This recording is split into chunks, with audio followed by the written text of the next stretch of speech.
అబ్రహాము ఒక దినమున అలా కూర్చున్నాడు. కూర్చున్న తర్వాత దేవుడు అబ్రహాముతో మాట్లాడుతూ, అబ్రహామా, నీ వాగ్దాన పుత్రుడైన ఇస్సాకు నాకు బలి అర్పించే అన్నప్పుడు తనకి విలువైన కుమారుడు, తన ద్వారా సంతానం వస్తుంది, తన ద్వారా ఎన్నో ఆశీర్వాదాలు పొందాడు, తన ద్వారా ఎన్నో దీవెనలు పొందుకున్నాడు. అలాంటి తన కుమారుని అడిగి వేసినప్పుడు అబ్రహాము మారు మాట మాట్లాడకుండా కొండ మీదకి వెళ్ళిపోయి ఆ ఇస్సాకుని బలిచ్చడానికి సిద్ధపడిపోయాడు.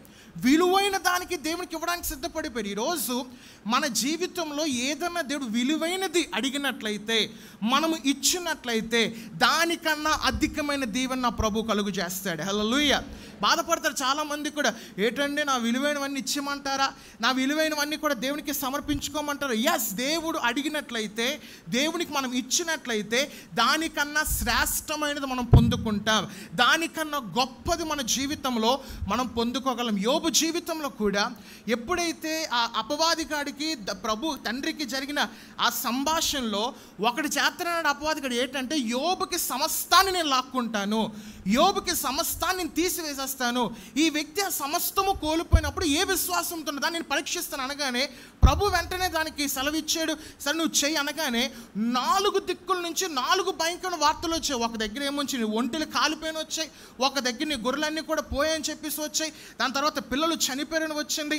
ఇలాగ అనేక రకాలుగా వెళ్ళిపోయినప్పుడు యోబు ఒక అద్భుతమైన మాట ప్రార్థనలు అన్నది ఏంటంటే, ప్రభా నువ్వు ఇచ్చేవు నువ్వే, తీసుకున్నావు ప్రభా, ఇచ్చువాడు నువ్వే తండ్రి, తీసుకున్నవాడు నువ్వే. విలువైనవన్నీ పోయాడు. ఇంకా ప్రాముఖ్యమైనది తన సంతానము కోల్పోయాడు, తన పిల్లలు కోల్పోయాడు. అయినప్పటికీ కూడా ప్రభా నువ్వు ఉన్నావు తండ్రి, ప్రభా నాకు అద్భుతము చేయవాడు నీవే ప్రభా అని చెప్పి విశ్వాసంతో ఉన్న యోబు జీవితంలో కోల్పోయిన దానికంటే అధికమైన దీవెనలు నా తండ్రి కలుగు చేశాడు. హల్లెలూయా. నా జీవితంలో నేను చదువుతున్న కాలంలో నాకు మా నాన్నగారు బుల్లెట్ బండి కొనేసి ఇచ్చారు. బుల్లెట్ బండి కొనేసి ఇచ్చినప్పుడు నాకు దాన్ని తెగ ప్రేమించాను. మామూలుగా చక్కగా దాన్ని రోజు కూడా నిక్కలాడుతూ ఉంచేవాని, చక్కగా దాన్ని ఎప్పుడు కూడా ఒక్క మచ్చ దాని మీద ఉంచేవాని కాదు. క్లాసిక్ 350 1,50,000 పెట్టి ఆ దినముల్లో కొన్నాం.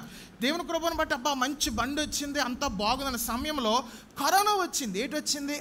కరోనా కాలం వచ్చింది. కరోనా వచ్చిన తర్వాత వెంటనే ఆ పరిస్థితులన్నీ కూడా కొంతమంది చేయి జారిపోయి, కొంతమంది విశ్వాసులు నాన్నగారి దగ్గరికి వచ్చి పాస్టర్ గారు మాకేమైనా సాయం చేయని అనగానే మేము కుటుంబ ప్రార్థనలో కూర్చున్న సమయంలో ప్రార్థన అంతా అయిపోయిన తర్వాత మా నాన్నగారు నా వైపు దీనంగా చూసి, నాన్న నువ్వు ఒక త్యాగము చేయగలవా అన్నారు. చెప్పండి నాన్నగారు, ప్రాణం ఇచ్చేయమంటారా, చేయి కోసేసుకోమంటారా, పేక్ తీసి ఇచ్చేయమంటారా, ఏది చేయమంటారా చెప్పండి, ఏదైనా మీకు ఇచ్చేతనంటే నీ విలువైన బండి అమ్మే. ఏంటంట?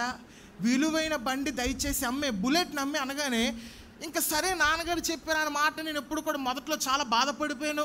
అబ్బాయి ఏంటి ఇప్పుడే దాన్ని చక్కగా నీట్గా చూసుకుంటున్నాను, అప్పుడే సీ బుక్ వచ్చింది బాగుందన్న సమయంలో 1,50,000 కొన్న బండి 1,30,000కి అమ్మివేసిన తర్వాత వచ్చిన ధనాన్ని తీసుకొచ్చి మా నాన్నగారి చేతిలో పెట్టాను. అది ఏం చేశారు మీ అందరికీ కూడా తెలుసు. అనేక మందికి కూడా సేవకులు కావచ్చు, విశ్వాసులు కావచ్చు, అదంతా కూడా పంచివేశారు. ఆ రోజు చాలా బాధపడ్డాను. అయ్యో ఏంటి నాకు మంచి బండి పోయిందే, ఎక్కడికి వెళ్ళినప్పుడు బస్సు ఎక్కాల్సి వస్తుంది, ఎక్కడికి వెళ్ళినా కూడా ఆడిని అడుక్కోవాల్సి వస్తుంది, ఏంటి ఎలాగైపోయిందని చెప్పి ఆ దినమున బాధపడినప్పుడు అమ్మగారు నాన్నగారు దేవుని నిద్రించిన తర్వాత నా తమ్ముడు వచ్చి మొట్టమొదటి కోరిక ఏంటంటే, అన్య నాకు ఒక బండి కొనవా, ఏంటి బండి కొనవా, మా ఫ్రెండ్స్ అందరూ కూడా మంచి బళ్ళు మీద తిరుగుతున్నారు, నాకు కూడా మంచి బండి కొనవా అనవా అంటే ప్రభువుకి ప్రార్థన చేస్తాను. అయ్యా ఆ రోజు నా త్యాగాన్ని గుర్తు చేసుకుని నాకు ఏదన్నా ఒక సహాయము చేయవా అని అనగానే దేవుని మహాకృపను బట్టి ఇచ్చింది 1,30,000 అయితే మా తమ్ముడికి దేవుడు 3 లక్షల విలువైన ఒక మంచి బండిని దేవుడు మా తమ్ముడికి ఇచ్చిన్నాడు. హల్లెలూయా. విలువైన దాన్ని దేవునికి ఇస్తే అద్భుతమైన దాన్ని మీ జీవితంలో దేవుడు పెడతాడు. అంతేగాని దేవుడు ఇచ్చేసాడు ఏంటండి, దేవుడు తీసేసుకుంటున్నాడు ఏంటండి, ఎంత ఘోరం ఏంటండి. ఎందుకంటే అలాంటప్పుడు దేవుని ఆరాధన గమనించండి, నీ విలువైన సమయము కావచ్చు, నీ విలువైన డబ్బు కావచ్చు, నీ విలువైన ఆస్తిపాస్తులు కావచ్చు, దేవుడు అడిగినప్పుడు ఒక్కసారి నువ్వు ఇచ్చినట్లయితే దానికన్నా గొప్పవి పొందబోతున్నానని చెప్పి విశ్వాసము నీలో ఉండాలి. అంతే, దట్స్ ఇట్. ఇంకొక వేరే మాట అవసరం లేదు.